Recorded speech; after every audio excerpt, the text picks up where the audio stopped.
Morning, second grade. Today is Thursday, December the 17th, and we are ready for our Breakfast with AJ story. When we ended our story yesterday, we had read that they were talking about being up on the roof, and they was looking at the planets, and then they had cookies, and Arlo was mad, or AJ was mad because he wanted Jupiter, and somebody else got it before he did, so there was having this tat about cookies. So today's chapter 6, A Dot in the Sky. While Andrea was holding up the Jupiter cookie, I noticed a tiny dot in the sky. It looked like it was moving. "Look!" I shouted. "What is that thing? A satellite?" "I don't think so," said Miss Tracy as she picked up a telescope, "and it's not a shooting star either." "What is it?" asked Ryan. "I really don't know," admitted Miss Tracy. Boy, if she didn't know, nobody knew. Miss Tracy knows everything there is to know about astronomy. The dot in the sky looked like it was getting bigger. "It's coming closer," shouted Ryan. "I hear something too," said Alexia. "It's like a buzzing sound." The dot in the sky kept getting bigger and bigger. It was silver, and there were flames shooting out of the back of it. "I think it's a spaceship," shouted Neil. Neil was right. It was a spaceship, and it was coming down right over our heads. "I'm scared," said Emily. We were all scared. "Run for your lives," shouted Neil. "No," said Mr. Cooper. "We must be strong." Everybody huddled together and watched. The spaceship hovered for a few seconds over our heads, and then it so slowly landed on the other side of the roof. "Maybe they're friendly," said Andrea, shivering with fear. "Or maybe they're going to destroy the earth," I said. "Shh," said Miss Tracy. "Let's all be as quiet as possible." "I can't look," whispered Emily. After about a minute, a hatch opened at the bottom of the spaceship, and you'll never believe in 1,100,000 years who climbed down the ladder. It was Mr. Granite, our old teacher. "Mr. Granite!" we all shouted as I ran over to hug him. "I missed you," Mr. Granite said. "We missed you too." It was great to see Mr. Granite again. We hugged for a long time.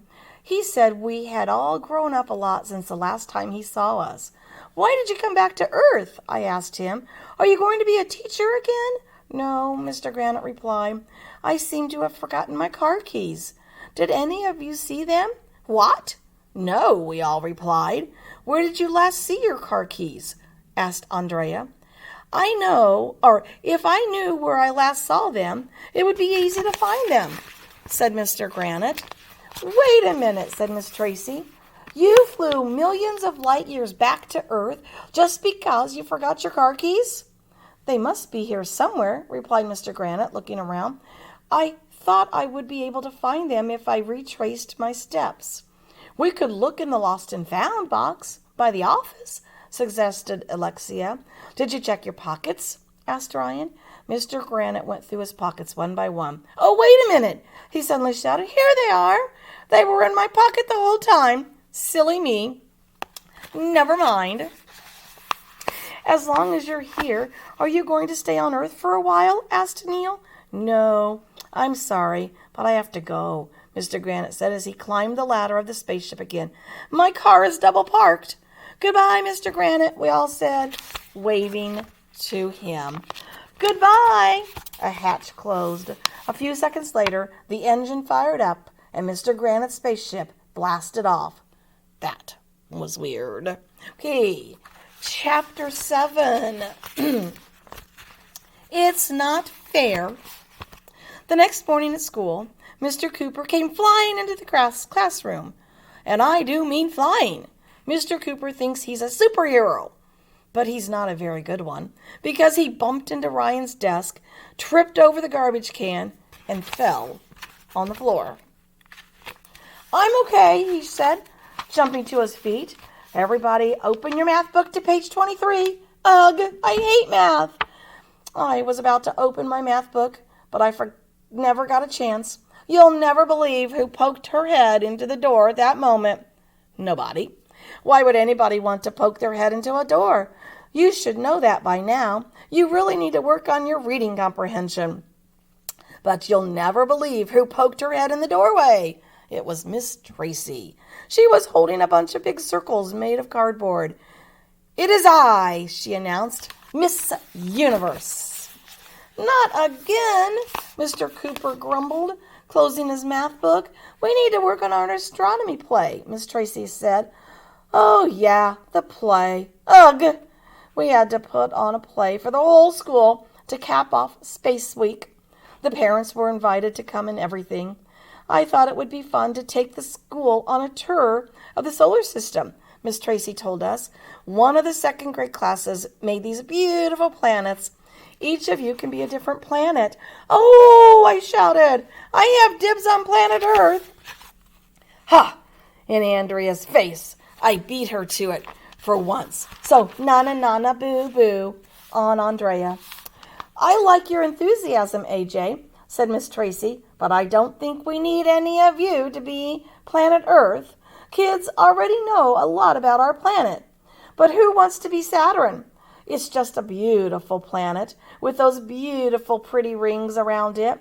"I'll be Saturn," said Andrea, jumping out of her seat. "My mom is always saying that I'm beautiful." "Okay, Andrea, you can be Saturn," said Miss Tracy, handing Andrea one of the big cardboard circles.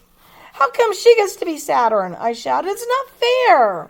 "I'm sorry, AJ," Miss Tracy told me. Andrea asked first. "Let me see here. The rings of Saturn need to be attached.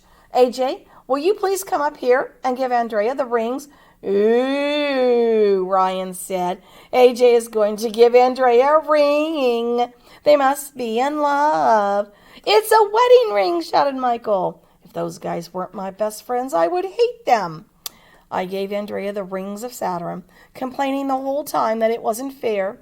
Mr. Cooper had been sitting in the back of the room, but he got up and came to the front. "I'd like to make a suggestion," Mr. Cooper said. "Instead of having the kids fight over which planet they get to be, maybe we should put all their names in a box and pick them randomly. That would make it fair to everyone." "That's a good idea," said Miss Tracy. "Does everybody agree that that would be fair?" "Yes," we all said. Mr. Cooper found a cardboard box, and we put in slips of paper with our names on them. Then he mixed the names up and handed the box to Miss Tracy. "Let's start with Mercury, the planet that is closest to the sun," she said, reaching into the box and pulling out a name. "Emily, will you be Mercury?" "Yay!" shouted Emily. "Next will be Venus," said Miss Tracy, as she reached into the box. Venus was named after a Roman goddess of love, and she will be Alexia. "Yay!" shouted Alexia. "Ugh!" Miss Tracy said the L word. I'm glad she didn't pick me to be Venus. Then guys would make fun of me for the rest of my life. "Next comes Mars, which was named after the Roman god of war," said Miss Tracy. "Mars will be played by Michael." "Boo!" shouted Michael. "Mars kicks butts." Bummer in the summer. I was hoping that I would be Mars. "The next planet is the biggest planet, Jupiter," said Miss Tracy. "Jupiter will be Ryan." "Yay!" shouted Ryan. "I'm the biggest. So that means I'm number one." "I know a poem about Jupiter," said Andrea, raising her hand. "I'd love to hear it," said Miss Tracy. "Girls go to college to get more knowledge," recited Andrea. "Boys go to Jupiter to get more stupider." All the girls laughed, even though Andrea didn't say anything funny. Miss Tracy went to pick the next name out of the box. "Next comes Saturn," she said, "and the student who gets Saturn will be..." "Yes!" "It's Andrea again." "Yay!" shouted Andrea. "Ugh, she always gets what she wants. It's not fair." "Only 2 planets are left," said Miss Tracy, as she reached into the box. "Neptune is the coldest planet, and it will be played by Neil." "Yay!" shouted Neil. "I'm the coldest, so that means I'm number 1 too." "Okay," said Miss Tracy. "I have 1 student left and 1 planet left. Last but not least, AJ will be Uranus." "What?" Everybody started giggling and elbowing and smirking. "Oh, snap," said Ryan. "AJ is Uranus." "But I don't want to be Uranus," I shouted. "It's not fair." Sure, it's fair, AJ, said Mr. Cooper. Miss Tracy pulled the names randomly. What? Uranus is a beautiful planet, AJ, Miss Tracy told me. It has 27 known moons. Hey, AJ, said Michael, I think you should pull your pants down in the middle of the play to show everybody the moons of Uranus. Everybody laughed, even though Michael didn't say anything funny. I don't want to be Uranus, I shouted again. Well, somebody has to be Uranus, said Miss Tracy. We can't have a tour of the solar system without Uranus. Does anybody want to switch planets with me? I asked the class. No, everybody replied. Hey, Arlo, said Andrea, maybe you can sing a little song about Uranus. Then she started singing the song she always sings from Annie, but instead of singing the words tomorrow, she sang Uranus.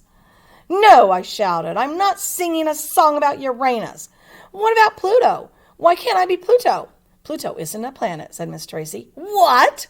My mother told me that Pluto was a planet, I said. Pluto was a planet, Miss Tracy replied, but it's not a planet anymore. Says who? What happened to Pluto? How can something be a planet one day and then the next day it's not a planet anymore? I want to run away to Antarctica and go live with the penguins. Penguins don't have to put on dumb plays and force one of them to be Uranus. Everybody was laughing at me. The guys would be making fun of me forever. This was the worst day of my life. It's not fair. Okay, so tomorrow we will read chapter 8 and finish our book, A Tour of the Solar System. So that is Breakfast with AJ this morning. Okay, here is our day, my friends. I'm going to have some more things put up on the YouTube channel. At 10 o'clock, I will meet with my blue group. The blue group at 10 o'clock. Everybody else can go do iReady, reading or math. You choose. It doesn't matter, reading or math. So from 10 to about 10:30, 10:35, everybody goes to do iReady, except for the blue group who will be with me.